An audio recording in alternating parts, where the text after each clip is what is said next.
The phone call came at 2:47 in the morning. That's the kind of call no parent ever wants to receive. Maria Rodriguez jolted awake, her heart already racing before she even picked up the receiver. On the other end was a park ranger, his voice careful and measured, asking if she was the mother of Elena Rodriguez. 23 years old, brown hair, about 5'6", last seen wearing a blue jacket. Maria's hands started shaking. Yes, that was her daughter. Her only daughter. The ranger explained that Elena had been on a day hike with a group from her college outdoor club. They'd been exploring the Cascade Mountains, a popular spot for hikers. Nothing too dangerous. But the weather had turned without warning. What started as a bright autumn morning became a violent storm by early afternoon. The group had tried to head back to the trailhead, but somewhere along the way, Elena had fallen behind. Her friends said she'd stopped to tie her shoelace. When they looked back just a few minutes later, she was gone. They'd called her name until their voices went hoarse. They'd retraced their steps for over an hour in the pouring rain and fog. Nothing. It was like she'd simply vanished into thin air. Search and rescue teams were already on their way, the ranger assured her. They had helicopters, trained dogs, experienced trackers. They'd find her. People got lost in these mountains all the time, and most of them were found safe within a day or two. Maria tried to hold on to that hope as she woke her husband, Carlos. Within an hour, they were in their car, driving through the darkness toward the mountains that had swallowed their daughter. Neither of them spoke much. What was there to say? Every parent's nightmare was unfolding in real time, and all they could do was drive and pray and try not to think about the cold rain that was still falling. By dawn, they arrived at the command center that had been set up near the trailhead. There were trucks everywhere. People in bright orange vests huddled over maps.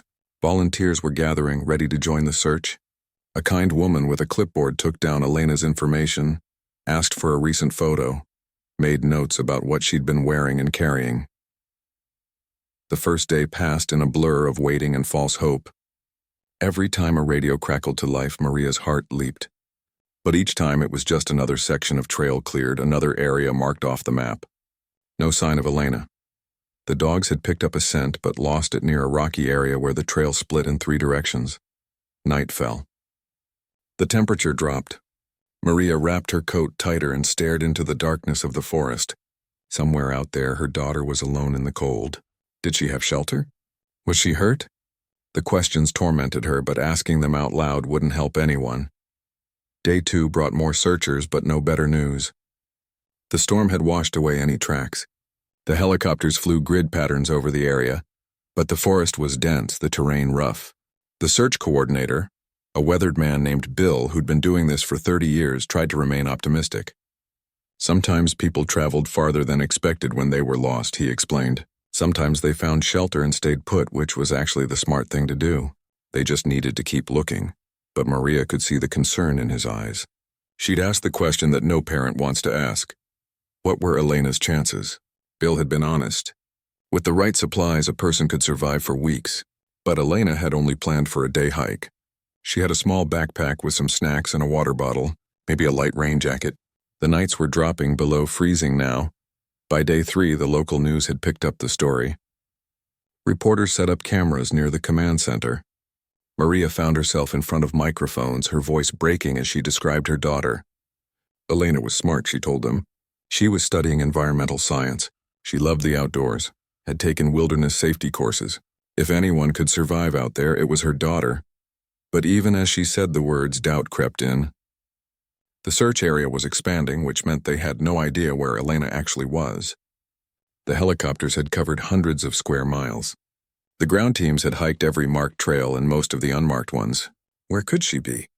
Carlos stood beside his wife, silent and pale. He'd always been the practical one, the problem solver. But there was no problem to solve here, no action he could take. All they could do was wait and hope and watch as the hours turned into days. Day 4, then 5. The volunteers started to thin out. People had jobs to get back to, families of their own. The news crews packed up their equipment. One story, even a tragic one, could only hold the public's attention for so long. Bill, the search coordinator, sat down with Maria and Carlos on the evening of day 6. He didn't sugarboard it. The chances of survival were becoming slim. They'd covered every reasonable area where Elena could have gone. The weather had been brutal. temperatures near freezing every night. Without proper gear, without food, the human body could only endure so much. He wasn't giving up, he insisted. They'd keep searching, but he needed them to understand the reality of the situation. Maria refused to accept it. Her daughter was alive. She knew it. A mother knows these things. But around her, she could see people starting to shift their language. They stopped saying "when we find her" and started saying "if we find her." The hope that had sustained everyone those first few days was fading like morning fog. On day 7, the official search was scaled back. They'd done everything they could, Bill explained. They'd searched every logical area, followed every possible lead. A few volunteers would continue looking, and they'd respond immediately if any new information came in. But the organized, large-scale search was over. The media showed up again for the press conference. Maria stood at the podium, her eyes red from crying, her voice steady despite the pain. She thanked everyone who had searched. She pleaded with anyone who might be hiking in the area to keep their eyes open. And she spoke directly to Elena wherever she was. "Hold on. Don't give up. We haven't given up on you." But as she and Carlos drove away from the mountains that evening, the reality settled over them like a heavy blanket. Their daughter had been missing for a week in freezing temperatures with no supplies. Everyone was too kind to say it directly, but the message was clear. Elena was gone. The case would remain open, they were told. Hikers might stumble across evidence months or even years from now, but for all practical purposes, the search for Elena Rodriguez was over. Maria couldn't sleep that night. She kept seeing her daughter's face, kept hearing her laugh. 23 years old, her whole life ahead of her, and now probably lying somewhere in those mountains, alone in the dark and cold. No one believed Elena had survived, and as each hour passed, it became harder and harder for even her own mother to hold on to hope. David Chen had been flying small planes for 15 years, but the view never got old. Up here, above the tree line, the world looked different. Peaceful. The Cascade Mountains stretched out below him like a wrinkled blanket, all peaks and valleys painted in autumn colors. He wasn't out here for the view, though. David was a wildlife photographer, and today he was tracking elk herds for the state wildlife department. It was boring work sometimes, flying the same patterns over and over, taking notes on herd sizes and locations. But it paid well, and it gave him an excuse to be up in the sky, which was where he felt most at home. The morning had started like any other. He'd taken off just after sunrise when the light was soft and golden. His camera bag sat in the co-pilot seat, loaded with lenses that cost more than most people's cars. He'd already photographed 2 elk herds and marked their locations on his GPS. Now he was flying over a section of wilderness that didn't see many hikers. Too remote, too difficult to access. The trails didn't come out this far and the terrain was rough, full of deep ravines and steep cliffs. Beautiful from the air, but dangerous on foot. David adjusted his altitude and banked left, following the flight path he'd programmed. Below him, a narrow ravine cut through the forest like a scar. He'd flown over this spot dozens of times before, nothing but rocks and trees and the occasional deer. But today, something was different. David's eyes caught on something that didn't belong. A flash of color in all that brown and green. He almost dismissed it. Probably just a fallen tree with exposed wood, or maybe some trash that had blown in from somewhere. But something made him circle back. He dropped his altitude and slowed the plane. His photographer's eye was trained to spot details, things that were out of place. And this was definitely out of place. There, in a small clearing at the bottom of the ravine, was what looked like a shelter. Rough and makeshift, built from branches and covered with what might have been a tarp or jacket. And next to it, arranged carefully on the rocky ground, were stones. Big ones. Spelling out 3 letters, SOS, David's heart started pounding. He circled again, lower this time, and that's when he saw her. A person. A woman standing next to the stone letters, waving her arms frantically over her head. His hands were shaking as he grabbed his camera. Through his telephoto lens, he could see her more clearly. Young, maybe in her 20s. Her clothes were torn and dirty. Her hair was tangled. But she was alive, and she was trying to signal him. David snapped photo after photo, his mind racing. Who was this? How long had she been out here? The area was miles from any marked trail. Nobody just wandered into a ravine this deep by accident. He fumbled for his radio, almost dropping it in his excitement. His voice came out higher than normal as he contacted the emergency frequency. This is November 74 Delta Charlie. I've got a visual on what appears to be a person in distress. Sending coordinates now. There was a pause, then a woman's voice came back, calm and professional. November 74 Delta Charlie, please repeat. Did you say a person in distress? Yes, a woman. She's got an SOS signal laid out in rocks. She's waving at me. She needs help. David read off the GPS coordinates while keeping his plane circling above the ravine. He couldn't just leave her there. What if they didn't believe him? What if they took too long to send someone? The dispatcher came back on the radio. November 74 Delta. Charlie, we're checking for any active missing persons cases in that area. Can you describe what you're seeing? David looked through his camera again, zooming in as much as he could. Female, early 20s maybe. Dark hair. Blue jacket, I think, but it's hard to tell from up here. She's definitely trying to signal me. She's moving around, waving both arms. Another pause. This one felt longer. David could hear radio chatter in the background, people talking. Then the dispatcher came back and her voice had changed. Less professional, more uncertain. Sir, we don't have any active cases in that sector. Are you sure it's a person and not? Could it be something else? David felt frustration rising in his chest. I'm looking at her right now through a 600mm lens. It's a person. She needs help. Please, just send someone. More radio chatter. David kept circling, keeping the woman in sight. She was still waving, still watching his plane. He felt helpless up here, unable to do anything but watch. Finally, the dispatcher came back. We're dispatching a rescue helicopter to those coordinates. ETA approximately 40 minutes. Can you remain on scene? Yes, I'll stay as long as I can. David checked his fuel gauge. He had enough for another hour, maybe a bit more. But please hurry. As he circled, David kept taking photos. Something about this felt important, like he needed to document everything. Through his lens, he could see that the woman had set up some kind of camp. There was what looked like a fire pit, and the shelter seemed more elaborate than he'd first thought. This wasn't someone who'd been lost for a day or two. This was someone who'd been surviving. His mind went to the news story he'd heard last week, something about a missing hiker. But hadn't they called off that search? He tried to remember the details, but he'd only half listened at the time. A young woman lost in the mountains. They'd looked for almost a week and found nothing. Could this be her? Out here, miles from where they'd been searching. David grabbed his radio again. Dispatch, this is November 74 Delta Charlie. Was there a missing hiker case about a week ago? Young woman? The pause told him everything before the dispatcher even responded. Stand by. He could hear urgent voices in the background now, more radio chatter. Someone was making phone calls. Then the dispatcher came back and her voice was tight with something David couldn't quite identify. Excitement? Disbelief? November 74 Delta Charlie, there was a case. Elena Rodriguez, age 23, missing for 8 days. Search was suspended 2 days ago. Another pause.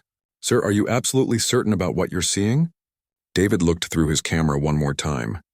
The woman was sitting now, probably exhausted from waving, but she was looking up at his plane, and even from this distance he could see hope in her posture. I'm certain, he said firmly, and I've got photos. Lots of photos. This is real. Helicopter is en route. They're pushing it as fast as they can. David settled in for the wait, keeping his plane in a steady circle above the ravine. Below him, the woman had stood up again and was arranging more rocks, making her SOS signal bigger. She knew help was coming. She just had to hold on a little longer. As he flew, David thought about the odds. If he'd been flying just a few hundred feet to either side, he would have missed her completely. If he'd been focused on his equipment or checking his notes, he might not have noticed that flash of color. If he'd dismissed it as nothing and flown on, this woman would have died out here alone and forgotten. But he had seen her. And now everything was about to change. For Elena Rodriguez, who everyone had given up for dead, a miracle was about to arrive on helicopter blades. All because a photographer happened to look down at exactly the right moment. Sometimes that's all it takes. One person who refuses to look away. One moment when everything aligns. One chance that makes all the difference between life and death. Lieutenant Rebecca Walsh had seen a lot in her 12 years as a rescue helicopter pilot, but she'd never gotten a call quite like this one. She was in the middle of a routine training exercise when the radio crackled with an urgent message. Drop everything. Possible survivor. The coordinates that followed made her stomach drop. She knew those coordinates. She'd flown over that exact area 6 days ago, searching for Elena Rodriguez. They'd covered every inch of the search grid, or so they'd thought. The terrain there was brutal, all steep ravines and dense forest. They'd determined it was impossible for someone to have traveled that far from the last known location. Apparently, they'd been wrong. Rebecca's co-pilot, Tom, was already running through the pre-flight checklist. In the back, 2 paramedics were loading emergency equipment. Everyone moved with practiced efficiency, but there was something else in the air today. Attention, a hope that nobody wanted to voice out loud because hoping too much made the disappointment worse if things went wrong. How sure are they? Tom asked as they lifted off. Rebecca shook her head. Pilot spotted someone waving, got photos. Dispatch thinks it might be the Rodriguez girl, but she didn't finish the sentence. They both knew what she meant. 8 days in those mountains with no gear in freezing temperatures. The odds weren't just bad, they were nearly impossible. The helicopter cut through the morning air, heading toward the coordinates. Rebecca pushed the engine as fast as she dared. Every minute counted. If this really was Elena, if she'd somehow survived this long, she'd be in critical condition. Hypothermia, dehydration, possible injuries. They needed to get to her fast. Through her headset, Rebecca could hear the photographer's plane still circling the area. David, his name was. He was talking to dispatch, giving updates. The woman was still moving, still conscious. That was good. That meant they had a chance. As they approached the area, Rebecca spotted David's small plane making slow circles over a deep ravine. Her heart sank a little. Getting a helicopter down into that ravine would be tricky.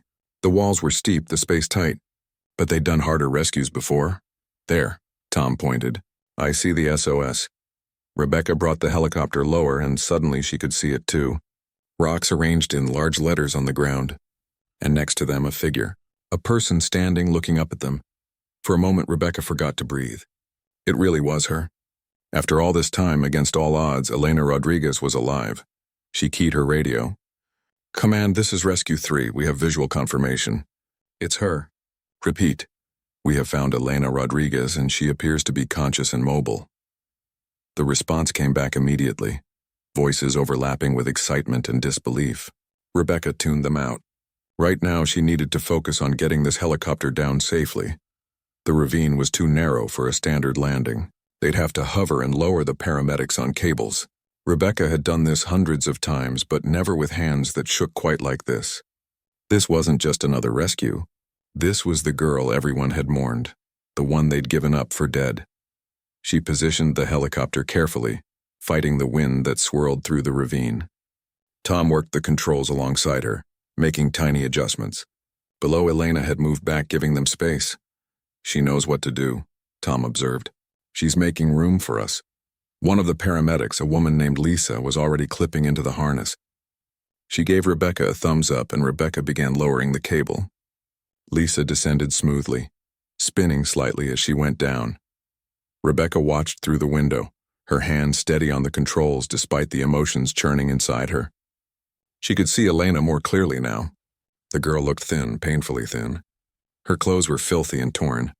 But she was standing. She was alive. Lisa touched down and immediately unclipped, moving toward Elena. Through the open door of the helicopter, Rebecca could hear Lisa's voice on the radio, calm and professional, but with an edge of awe. Patient is conscious and alert, appears severely dehydrated and malnourished. I'm seeing multiple contusions and what looks like a possible ankle injury.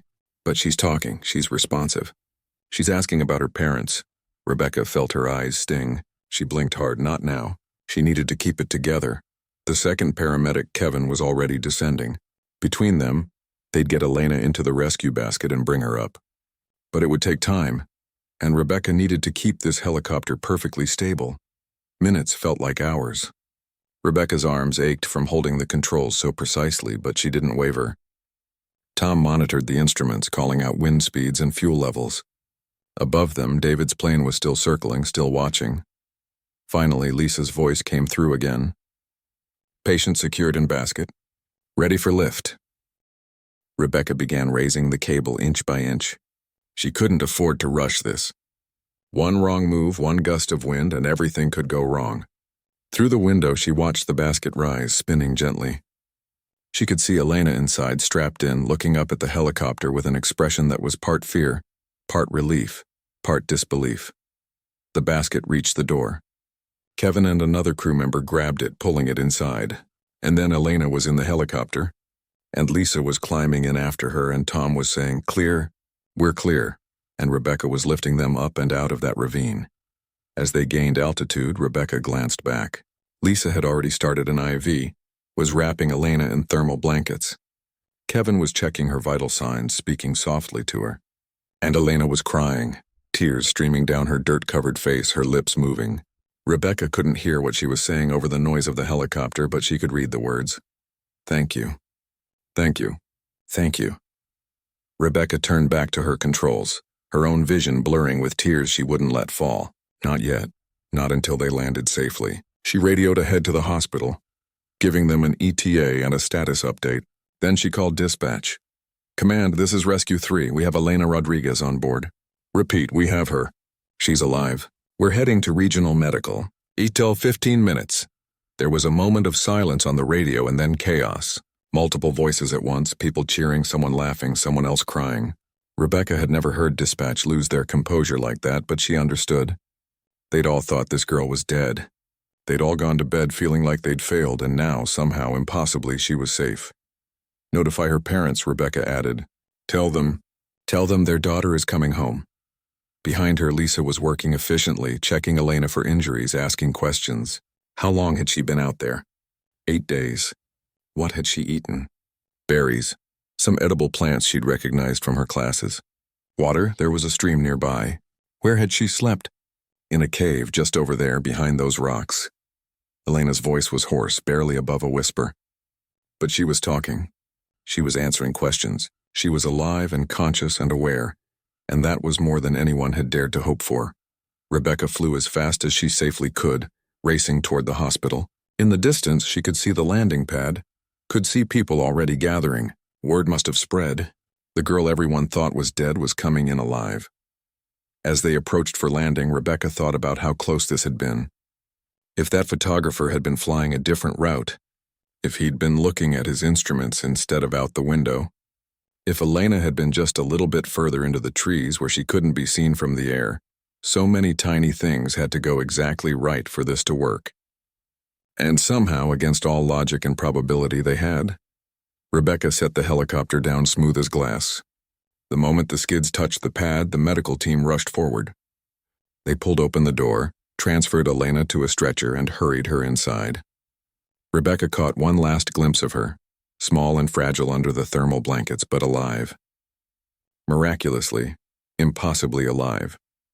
She shut down the helicopter's engine and sat for a moment in the sudden silence. Tom reached over and squeezed her shoulder. Neither of them said anything. There was nothing to say that would capture what they'd just witnessed. Rebecca thought about all the rescues that had gone the other way. All the times they'd arrived too late, found nothing, or found something they wished they hadn't. This job broke your heart more often than it healed it. But today wasn't one of those days. Today they'd brought someone home. Today a mother and father would get their daughter back. Today, the impossible had happened. And it all started with one person who looked down at exactly the right moment and refused to look away. Maria Rodriguez was folding laundry when her phone rang.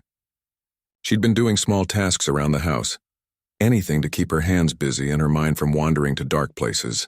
It had been 2 days since they'd officially called off the search. 2 days of living in a nightmare that had no end. She almost didn't answer. Probably another well-meaning friend calling to check on her, not knowing what to say, filling the silence with empty words. But something made her pick up. "Mrs. Rodriguez?" The voice was shaking with emotion. "This is County Dispatch. We found her. We found Elena. She's alive." The laundry basket slipped from Maria's hands, clothes spilling across the floor. For a moment, she couldn't speak. Couldn't breathe. The words didn't make sense. They couldn't be real. "What?" she whispered. "Your daughter is alive. She's being airlifted to Regional Medical Center right now. She's conscious. She's talking. Mrs. Rodriguez, she survived." Maria's legs gave out. She sat down hard on the floor. The phone pressed so tight against her ear it hurt. Carlos came running from the other room, his face white with alarm. "They found her," Maria managed to say. "She's alive. Carlos, she's alive." The next hour was a blur of movement. Grabbing keys, running to the car, driving to the hospital faster than they'd ever driven before. Carlos kept saying slow down, but he didn't really mean it. They were both desperate to get there, to see with their own eyes that this was real. The hospital parking lot was already filling with news vans when they arrived. Someone must have leaked the story. Maria didn't care. She ran through the emergency room doors, Carlos right behind her, demanding to know where their daughter was. A nurse led them to a private room where doctors were still examining Elena. Through the window, Maria could see her daughter. Really see her. Thin and pale and covered in bruises, but alive, breathing, moving. Maria's knees buckled again and Carlos caught her. They held each other and cried right there in the hospital hallway, while strangers rushed past and someone's pager beeped and the whole world kept spinning like nothing extraordinary had just happened. But something extraordinary had happened. Their daughter, who everyone said was dead, was lying in that room breathing and alive. When the doctors finally let them in, Maria couldn't stop touching Elena's face, her hair, her hands, making sure she was real. Elena cried and apologized over and over. "I'm sorry, Mom, I'm so sorry I scared you." "Don't you dare apologize," Maria said, her voice fierce. "Don't you dare. You survived. That's all that matters. The doctor said it was a miracle." Elena was severely dehydrated and malnourished. She'd lost almost 20 pounds. Her ankle was badly sprained, maybe fractured. She had cuts and bruises all over, but nothing life-threatening. Nothing that wouldn't heal. How she'd survived 8 days in those conditions they couldn't quite explain. The human body wasn't supposed to endure that kind of exposure and come out the other side still functioning, but Elena had. Over the next few days, as Elena recovered in the hospital, the full story began to emerge. She told it in pieces when she had the strength, and each piece made the miracle seem even more impossible. That first day when the storm hit, Elena had indeed stopped to tie her shoe. But when she stood up, her group was gone. She'd called out, but the wind was howling and the rain was deafening. She'd tried to follow, but in the fog and rain she'd taken a wrong turn. Then she'd slipped. It happened so fast. One moment she was on the trail. The next she was tumbling down a steep embankment, rolling and sliding through mud and rocks. She'd grabbed at branches, at anything, finally stopping when she hit a boulder. Her ankle was on fire with pain. When she tried to stand, it buckled under her. She could put a little weight on it, but not much. And when she looked up, she realized she had no idea how to get back to where she'd fallen from. The slope was too steep, too slippery. Elena had taken a wilderness survival course the previous summer. Her instructor's voice came back to her then. "If you're lost, stay put. Make yourself visible. Conserve your energy." But she wasn't just lost. She was injured and alone at the bottom of a ravine. No one knew she was down here. The search teams would be looking on the trails, not in places like this. She'd spent that first night huddled under a rock overhang, shivering in her wet clothes. When morning came, she'd forced herself to move. She needed water. She needed shelter. Sitting still might be good advice if people knew where to look for you, but Elena knew the searchers wouldn't come down here. She'd found a small stream and drank until her stomach hurt. Then she'd discovered the cave. It wasn't big, just a shallow depression in the rock face, but it was dry and blocked the wind. She'd gathered pine needles and dead leaves to make a kind of insulation on the floor. For food, Elena had relied on what she remembered from her survival course. Berry bushes grew near the stream, and she was pretty sure they were safe to eat. She'd also found some edible plants, though she was conservative about trying anything she wasn't absolutely certain about. Better to be hungry than poisoned. But the hardest part wasn't the hunger or even the cold. It was the hope, then the despair, then the hope again. She'd heard helicopters overhead several times in those first few days. She'd scrambled out of the cave, waving and shouting until her voice gave out. But they never seemed to see her. The trees were too thick and she was too far down in the ravine. By day 4, Elena had realized she needed a better plan. That's when she'd started building the SOS signal out of rocks. It took hours, dragging the heavy stones one by one and arranging them in letters big enough to be seen from the air. Her hands were bleeding by the time she finished, but she kept going. She'd also built a small fire pit, though she'd been terrified to actually light a fire. The wood was too green, too wet. It would just make smoke, but maybe smoke would be visible from the air. Maybe that would help. What Elena didn't know was that by day 4, the search had already been concentrated miles away, in completely the wrong direction. Her hiking group had been sure she'd gone north. The searchers assumed she'd tried to reach the trailhead.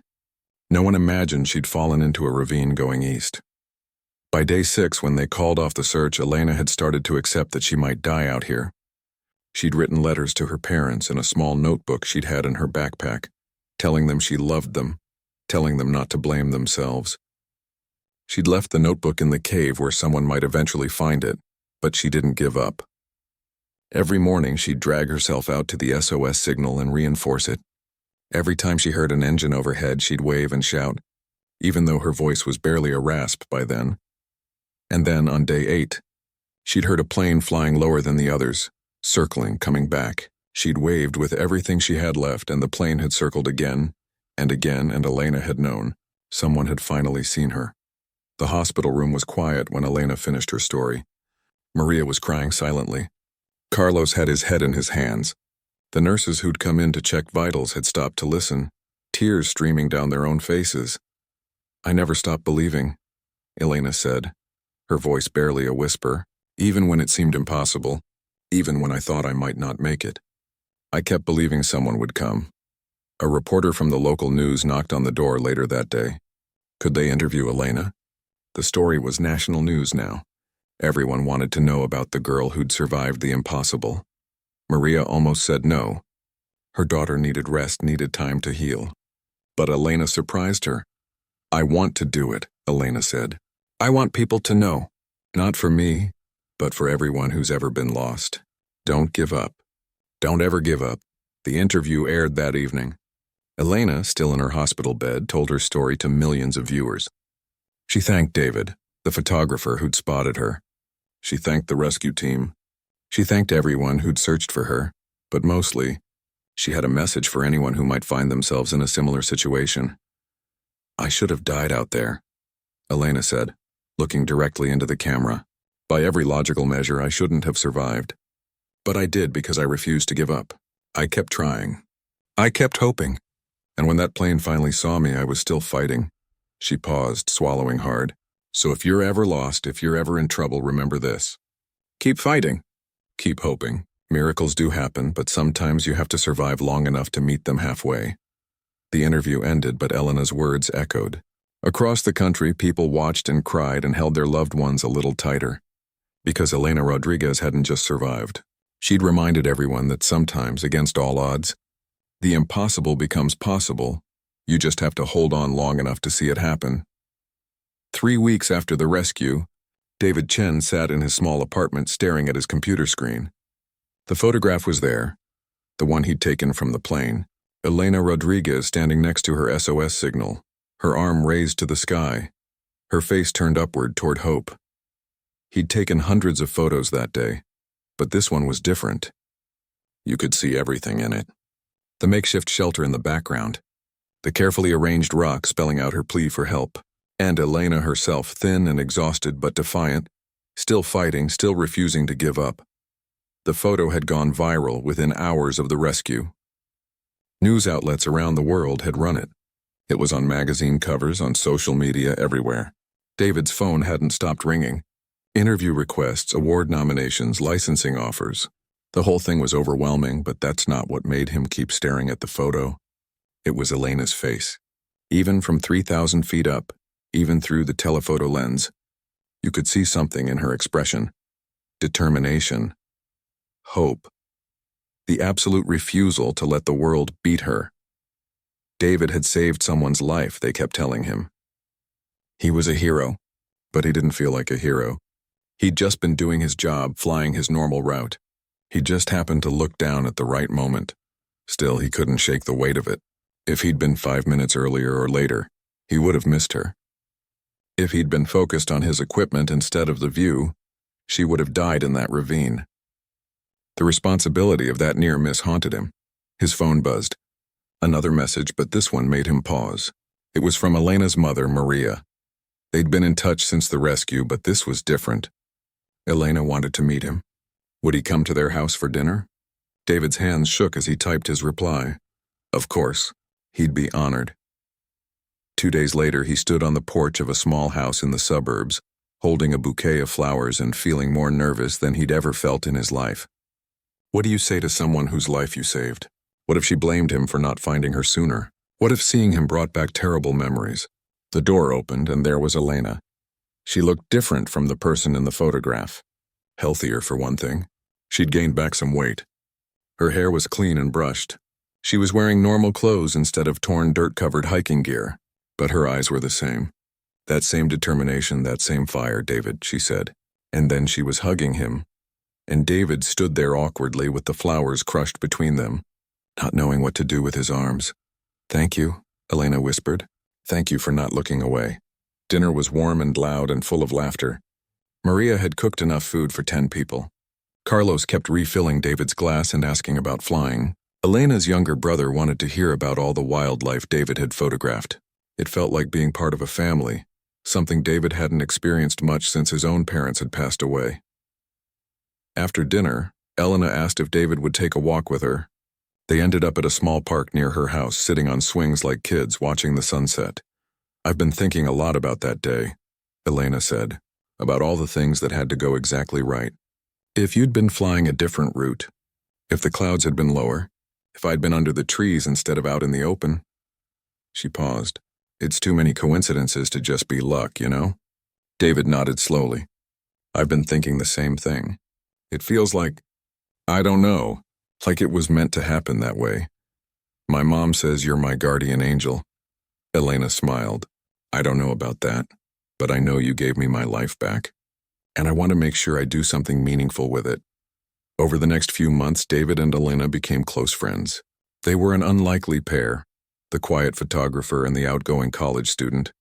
But the experience they'd shared created a bond that went deeper than normal friendship. Elena finished her environmental science degree and then shocked everyone by announcing she was training to become a wilderness survival instructor. She wanted to teach people the skills that had kept her alive. She wanted to make sure no one else had to go through what she'd gone through without the knowledge to survive. David started volunteering with search and rescue teams, offering to fly search patterns on his days off. He couldn't shake the feeling that if he'd found Elena, maybe he could find others. Maybe that moment hadn't been a one-time thing. Maybe it was the start of something bigger. The photograph won awards. It was named one of the year's most powerful images. A print of it hung in the National Press Photography Association's Hall of Fame. But the real impact wasn't in the awards or recognition. The photo became a symbol. When people talked about never giving up, they shared Elena's photo. When someone was going through a hard time, friends sent them that image with messages of hope. The girl with her arm raised to the sky became a reminder that even in your darkest moment, rescue might be just around the corner. Elena started carrying a small print of the photograph with her everywhere. On the back, in her own handwriting, she'd written, "When everyone else stops believing, believe in yourself." She showed that print to every student who took her wilderness survival course. She'd tell them her story, every detail, holding nothing back. And then she'd tell them the most important lesson she'd learned. "Survival isn't just about knowing which berries to eat or how to build a fire," she'd say. "It's about your mindset. It's about refusing to quit. I should have died in that ravine. Every statistic said I would. But I didn't because I kept believing rescue would come. I kept fighting for one more day and then one more day after that." 1 year after the rescue, Elena and David returned to the ravine together.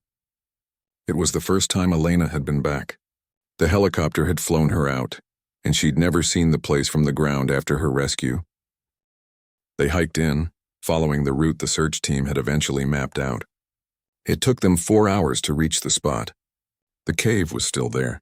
Elena's SOS signal had been scattered by wind and weather, but some of the rocks remained. Elena stood there for a long time, not saying anything. David waited, giving her space. Finally, she picked up one of the rocks from her old signal and put it in her backpack. "I want to keep this," she said, "to remember. Not the fear or the pain, but what I learned. That I'm stronger than I ever knew. That hope is worth holding on to. That sometimes miracles do happen." They hiked back out together as the sun set. David took one last photograph of Elena standing at the edge of the ravine, looking back at where she'd nearly died. But this time she was smiling. That photograph never went viral like the first one. David kept it for himself, printed it, and hung it on his wall. It reminded him of something important. That moment on the swings, Elena had asked him what made him look down that day. What made him notice her when he could have so easily missed her. "I don't know," he'd admitted. "Maybe I was meant to. Maybe we're all meant to watch out for each other, and sometimes we actually manage to do it." Maria Rodriguez kept the original photograph framed in their living room. Visitors always asked about it, and she'd tell them the story, her voice still catching with emotion even months later. She'd tell them about the phone call, about the hospital, about the moment she realized her daughter was really alive. "People ask me what I learned from all this," Maria would say, "and I tell them this: never give up on the people you love. Never accept that hope is gone, because somewhere out there someone might be fighting to survive. Someone might be building an SOS signal out of rocks, waiting for a miracle. And sometimes, if we're very lucky, that miracle has a camera and knows to look down at exactly the right moment." Elena's story changed lives. The search and rescue teams updated their protocols, expanding search areas beyond what seemed logical. Her survival course became one of the most popular in the state, and countless people facing their own challenges, their own dark moments, looked at that photograph and found the strength to keep going.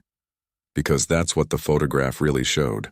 Not just a rescue, not just a survival story, but proof that even when everyone else has given up, even when all logic says there's no hope left, sometimes the impossible happens. Sometimes one person looks down. One person refuses to turn away. One person believes when no one else does, and sometimes that makes all the difference in the world. Years later, Elena would become a successful author, writing books about survival and resilience. David would continue flying, continuing searching, finding 2 more lost hikers over his career. They'd remain friends for life, bound together by those few minutes when everything aligned perfectly. But they'd both say the same thing when people called them remarkable. They weren't special. They were just 2 people who, when faced with a moment that mattered, chose not to look away. And really, isn't that what all of us can do? Keep our eyes open. Keep believing. Keep fighting. Because you never know when your moment will come, when you'll be the one who needs rescuing or the one who can offer it. The photograph hung in Elena's office, a reminder of the day she learned just how strong she really was. And on particularly hard days, when students or challenges seemed overwhelming, she'd look at that image of herself with her arm raised to the sky. She'd remember that scared, hurt girl who refused to give up. And she'd smile because that girl had survived. And she'd taught Elena the most important lesson of all: you're stronger than you think. Hope is real, and miracles sometimes are just a matter of perspective, timing, and refusing to accept that the story is over. It never is. Not until you decide it is.